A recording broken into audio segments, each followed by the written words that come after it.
You ever finally sit down, like really sit down, and that's the exact moment someone yells your name from the other room? Oh, yeah, every time. It's like the universe knows. The second I get comfortable, someone needs a snack, the dog's barking, or my phone's ringing. Exactly. And that's what this podcast is all about. Those little moments between chaos and calm, where you're just trying to breathe, but life keeps happening. Welcome to I Just Sat Down, the podcast for moms, women, and multitaskers who do it all and somehow still manage to laugh about it. I'm Desi, mom, entrepreneur, serial enthusiast, and fully committed to figuring it out as I go. And I'm Crystal, multi-passionate entrepreneur, mom of chaos, coffee enthusiast, and believer that a good laugh can fix almost anything. Every week, we're diving into the messy middle of life. Parenting, work, relationships, identity, all the real, unfiltered stuff that no one warned us about. We'll share stories, a few hard truths, and definitely some laughs, because if we can't laugh through it, we might just cry instead. So whether you're listening in the car, hiding in the bathroom, or actually lucky enough to sit down, grab your coffee and let's get into it. Welcome to I Just Sat Down. Public meltdowns can feel overwhelming, embarrassing, and isolating for both kids and parents. In this episode, we break down why meltdowns happen more often in public spaces and walk through a realistic, compassionate toolkit you can use in the moment. No perfect parenting, no shame, just grounded strategies that help everyone get through big feelings with more connection and less panic. If you've ever felt your body tense, your mind race, or that pressure to fix it fast, this episode is for you. We're not here to judge meltdowns. We're here to understand them and walk through a simple toolkit you can use when it happens. Welcome back to I Just Sat Down. Today we are talking about the big feelings and all of the tricks and tools to kind of help you get through those little meltdowns that happen or those moments of big emotions throughout all of the stages of childhood and life. Sometimes when they're little, I think we talked about this in the previous episode, when they're little, you feel like you're getting these toddler tantrums and we panic into our triggers, not really knowing how to handle them in the moment. And we kind of just want to go, shh, shh, shh, like, please stop doing that. Please stop doing that. Right. So we're kind of checking in with ourselves a little bit more and trying to find something that works in the moment as well as long term.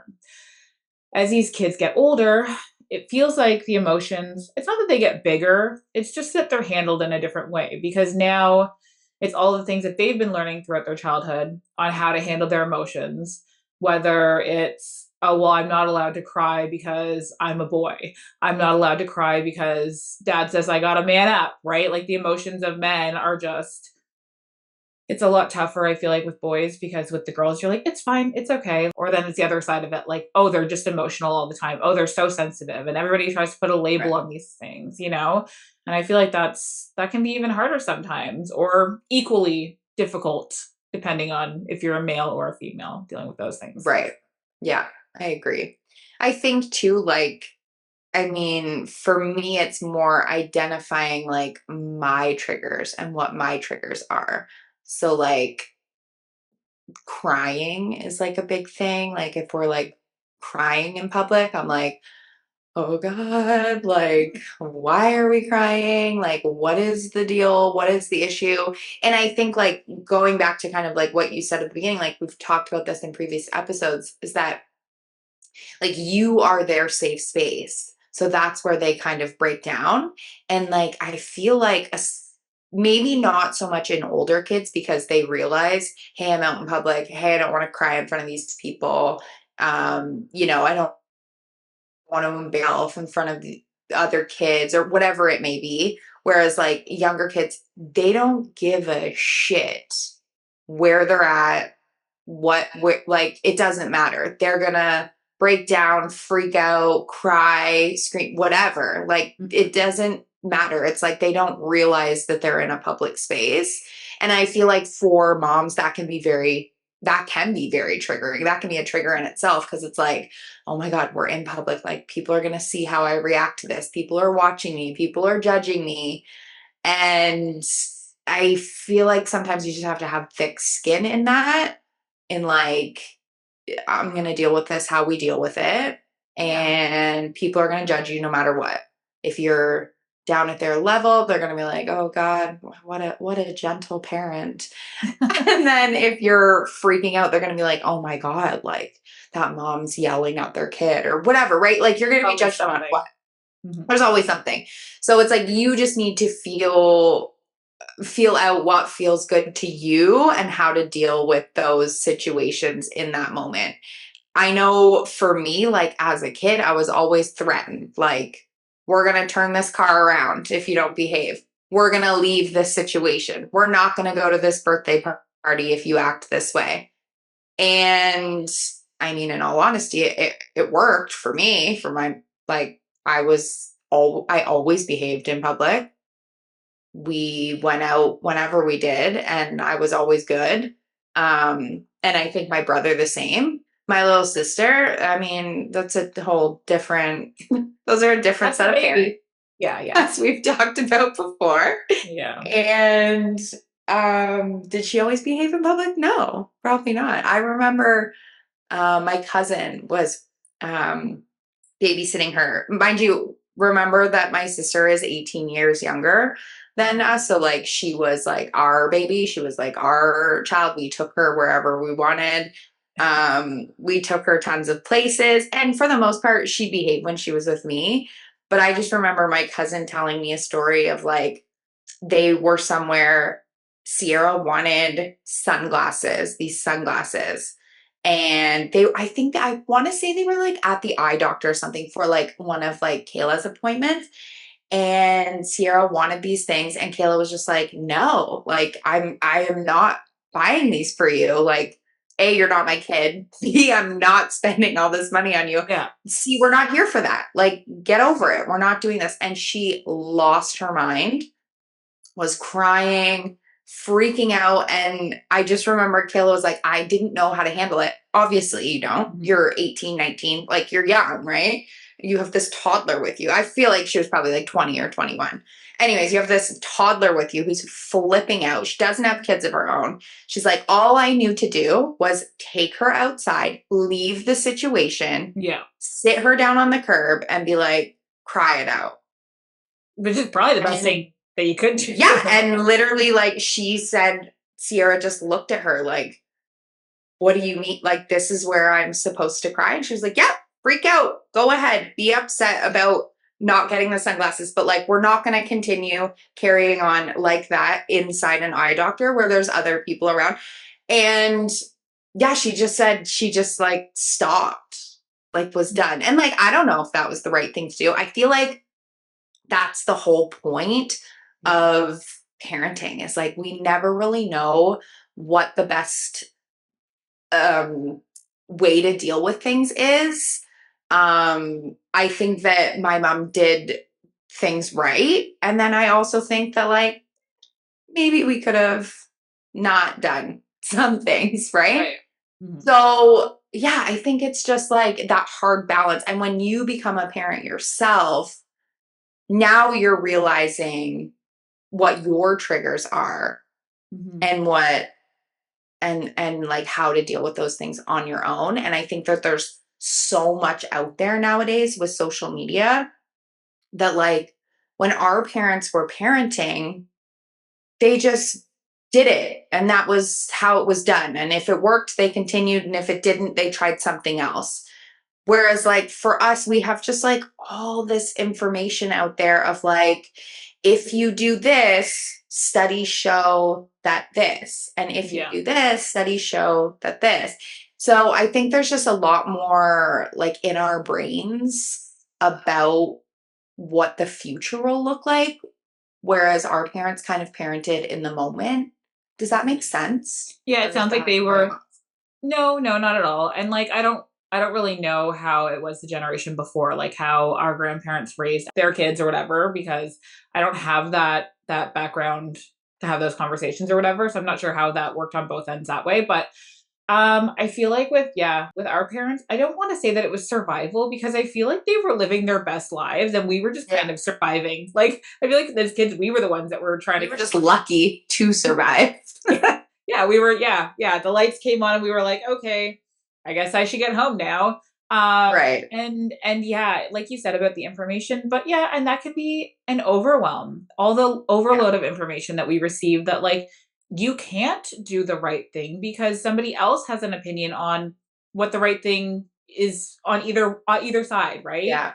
Like no matter what you're doing, like you said, you can let your kid cry it out in a private area and someone's going to look at you and be like, get that kid out of there. What are you doing? And, take him home, or maybe he's tired, feed him something. Somebody will always have an opinion. So it's so important to just tell people to fuck off now. It's just so important to not let other people's judgment weigh on you in an emotional way because everybody has an opinion. Yeah. Everybody thinks that their way is the right way. And we know that's not true. Right? Right. Like I think the most important thing is honestly not taking in what other people are weighing on you. It's okay if somebody wants to give you advice. Sure, you take it with a grain of salt and you go, you know, thank you. I appreciate your input. Maybe not the time while my kid's literally Having on a the meltdown. floor, wailing, smashing their head against the wall. Not the Yeah. time. No. Maybe next time wait until I am not crying myself and then we can chat. But yeah, it's just about, trusting yourself as well. I feel like that's where we struggle in the beginning of parenting is that we're constantly questioning everything that we're doing because is it right? Especially with our first kid, it's like, am I doing the right thing? And no, we're usually not because we're gonna look back and be like, ah, shit. Like there's things that happen, there's things that come up, right? That we learn as we go through it. But yeah, I think it's big on trusting ourselves and again, triggers are huge. So on the somatic side of things, we always want to feel. So if you feel like your kid is crying and in that moment you're like, okay, the way that I was taught was to say, well, then we're not going to go do this after, or we're not going to get this after. Okay. And that's going to be a natural reaction because that's what's normal, right? Right. So in that moment, it's important to be like, where am I feeling this in my body? We don't feel like we have that minute though, because we're Right. constantly like, I know. you're squeezing your body. And when you're squeezing your body, you're causing more stress and tension within yourself because of your triggers around you. So if you can Yeah. take a second, take a breath and go, okay, he's, clearing his lungs. Let me just take a second and realize, is this bothering me in my chest? Is it making me sick to my stomach? Like, what are these things happening in my body right now as this is happening? And allowing yourself to process that feeling while they're processing that emotion. That's why I would Yeah. say, like, give that 90 seconds if you can when they're having an emotion. It's so important because you can't process emotions you're not allowed to feel. So it's important to have those moments of just like allowing yourself to do the thing as well as them. But again, like nobody's perfect. And in the moment it's so hard. And like on a weekly basis, I'm twitching and I'm going, what the fuck? And then I have to like take a step back after something's going on and be like, listen, I'm sorry that I was kind of freaking out. But at the same time, I feel like my kids are older. So I can say, I feel like you weren't listening to me. I feel like I asked you to do the same thing 16 times. And then I got frustrated when I finally got through to you because you're like, oh, she's mad. I better do the things. And like Right. your hormones are an asshole right now. Like their teenage hormones with my likely perimenopausal hormones, like I'm on my Not a way great out. You're combo. on. I'm on my way out, and you guys are on your way in, and we have to find this balance, right? So Yeah. God again, bless Corey because holy doodles, he's in for it. yeah, right. And he's like, yeah, Three just keep women. having kids, and they just keep being girls after, right? So Yeah, yeah, I think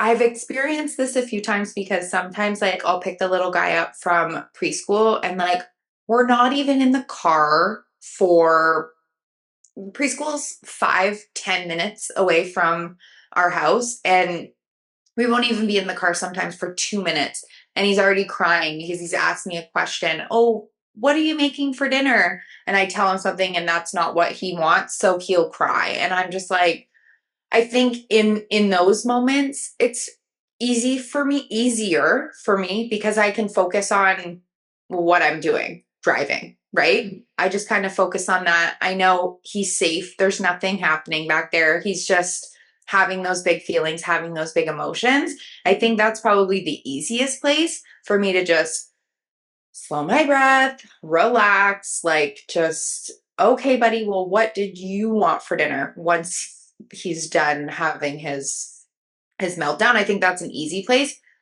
A hard place for me is when I find that, like, if I'm like trying to finish something for work and he keeps asking me something and I'm like, okay, buddy, just hang on 1 second. Like a 3-year-old doesn't hang on for 1 second, like I say, okay, bud, 5 minutes. And he's like, 2 minutes. And I'm like, okay. Or like, I'll say 2 minutes and he's like, five. And I'm like, okay, you're not getting it. So like in my mind, I know he's not understanding, but it's also like, oh my God, I just need to finish this one fucking line of this email. Just go over and play with your cars like you were happily doing. And now you're right here beside me. So, yeah, I think there's just, I don't know.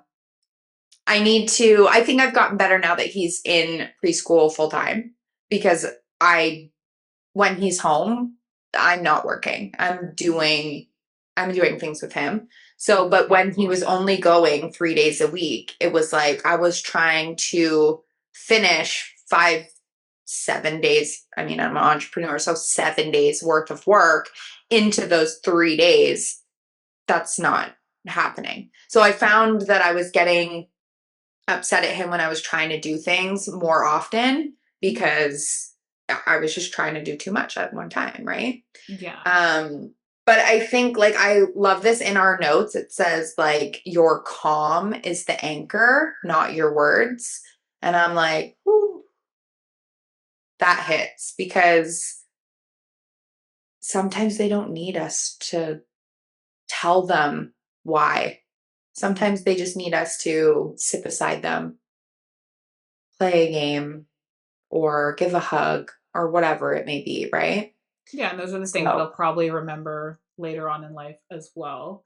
Just as yes, you were saying about absolutely. like right as soon as you get him from school, right? As soon as you pick him up for baby school, he's tired. He's had a Yeah, big exciting all the day. things. Right. So all the emotions are there. And then if it's like a consistency of like when you say this is like the line, this is what we're having, it could be like instead of now that you know that this is something that triggers him, it's like going into it and being like, hey, we're gonna go plan the week of groceries. What kind of things do you want this week? And you can still make the things that you want, and then maybe, Right. oh, on this day or whatever, right? Oh, we look forward to this day because you get to pick dinner or whatever, right? Right.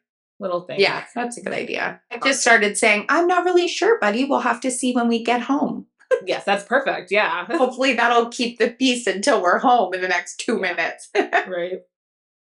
I mean, my So kids are still the same way. Like they don't ask me what's for dinner because I'm not usually that's a trigger. cooking it. Yeah. But yeah, usually they'll be like, "Oh, I don't want." So now when we make pasta and sauce and meat, it's all separate and then there's a bowl with it all together. And then there's a bowl with just meat and yeah, it's super fun. So it never gets better, the eating. Okay, I perfect. Love I mean, that I for feel like us. remember like boys eat, so they do get better. They just want to eat everything and anything, so that's not Right. really the issue. It's just like how they're picking and choosing. And Yeah. like my oldest in high school, he just started doing gym this semester, so he's like working out all the time and he's so sore and I'm like this is where we learn about protein and stretching and all the healthier habits and I'm like Yeah. make sure you eat that ground beef that was made for you and add that into so because these are the things that I are going love to it. help you heal your muscles. Yeah, trying to reteach all these crazy things right now is just super fun. Anyway, Yeah. some of the step by step things when we're feeling these big emotions is like you said, take those couple of deep breaths when you're feeling those emotions full on. Just slow your breath, drop your shoulders, soften your jaw because we all know that we're constantly going, yeah. What And a and good this is state. this is another thing to recognize, right? When you start to get tense, feel where you're tensing in your body and see if that's something just a small motion of like okay, my shoulders keep going up. So I'm like, okay, just drop back down, roll them down. Yeah. Lower Perfect. your demands, pause the conversation. Stop I explaining love their that. reasoning. Yeah. And then reducing the sensory if there's something happening, if you're in the car, turn the music off or something that's, or up, depending on the day. Hmm. Hmm. uh, Name it without shaming them. So like this is really hard. Your body's having big feelings. Try not to be like, stop, you're embarrassing me. We've talked about this Yeah. already. Right? Like it's our natural reaction to how we were either raised or the things we've watched on TV growing up all our lives. And Right. there's just so many natural reactions to all of these things that we're figuring out. Choose connection over correction. So physical proximity if it's welcome. So usually if it's your kid, you can say, do you want a hug? It's killing me lately because when I do this with my youngest, she's starting to say, no, I do not want a hug. And I'm like, okay. I'm like, it does hurt my feelings when you say no, that you do not want a hug when I'm trying to comfort you because that's my love language. However, I Right. respect that you just don't want to hug me right now. And I'm not taking that personally. So if you Right. see me a little sad, that's nothing to do with you. It's just that's how That's I know just to me. do. Yeah, that's just Yeah. yeah. Calm presence over consequences. So yeah, so just being there quietly. If you need a second, take a second. Just just it, and I think that comes with the safety of it too, right? Like just reminding them that you are safe in this moment. If you need to have a little, you know, emotional meltdown, then I got you. You're okay. Yeah. And then less talking, more grounding. But I think that just comes into play with like just taking that time to sit quietly with them. I don't think you're going to get out of the car and sit in the grass and be like, all right, let's. I mean, you Go might, touch grass, guys. Go touch grass. literally. Yeah. Sometimes And we need it. yes. And then I think it's important to just get through it without teaching because sometimes we want to be like, when you're doing this, and this. And I'm big on that too because I always feel like you got to explain things to kids. So I always want to go right into, The when lesson. when you tipped the chair over and smashed your face off the table, if you would have just listened to me, that wouldn't have happened. Right. Right. Teaching comes after the nervous system has settled. And I mean, I don't know if this is a good reference, but it's like trying to talk to a drunk. It's just not going to happen. Like if somebody's drunk and just losing their shit, you could sit there and be like, you're being a freaking idiot. Or you can wait until the next day when they're sober and be like, you were being an idiot last night. Right. Like yeah. And They're it's going to remember that when you talk to them the next day in the than the moment. night before. Yeah, they're probably Yeah. gonna lash out the night before when they're still in that motion of it. Exactly. The goal in public is safety and regulation, not lessons. So connect, contain, calm, then teach. Um, yeah, so I feel like one of the biggest things is just like trusting yourself in the moment when your child is having a big emotion and feeling. Try to use the tools that you have about having to self-regulate first while Yeah. still being there quietly for them. Because in the moment, you can Yeah. sit there quietly and you can question everything in life while you're sitting there quietly, but in your head, not out loud. Yeah. Yeah. There's a couple of really great parenting kind of things I follow on Instagram for help with this if you're looking for that. So one of them is at raising underscore yourself. And she's just a mom. I believe she's a therapist. But she has quite a few rules. I know she has a little toolkit. I'm sure it's like, I know she has something free for parents. But I love one of her things that she says a lot is behavior is always communication. And I'm like, ooh, that's very interesting. Depending on what your kid is doing, or even yourself, right? Those behaviors are trying to communicate something. So if there's something that keeps happening in the same situation, and obviously, like maybe we need to look at it further. Anyways, and then another one is at Big Little Feelings. So those are two Instagrams that I would definitely check out if this is something that I mean, we all deal with this, but if there's like maybe something that's ongoing, something that you're maybe concerned about, like um the internet is there to help you. Sometimes it's overwhelming for sure, but I think there are lots of great tools and people who have literally dedicated their lives to, stopping the cycle or figuring out different ways, because every kid is different, right? So, what I do with my little guy might not work with somebody else's kid, right? Mhm. And also just like, I try and ask at his school, like, hey, if he melts down, like, what do you guys do to kind of help to fix that? So it's And you're like, I'm not interesting to, judging. I'm just looking for tools. yeah, I'm just looking for tools. I just need all the tools, please Yeah. hand them out to me. And then I also just wanted to do a shameless plug for myself here. But um, a girlfriend of mine, Haley Dawn Coulter, you can follow her on Instagram. She also does Hey Bay Holistics.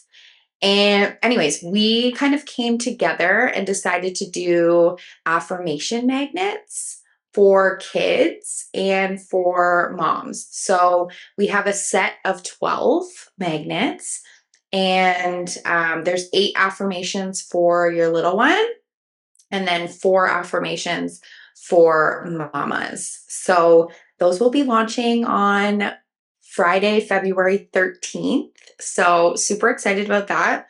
So you guys should definitely check them out. I have been doing them with my little guy like every night before bed, and it's literally the sweetest thing ever.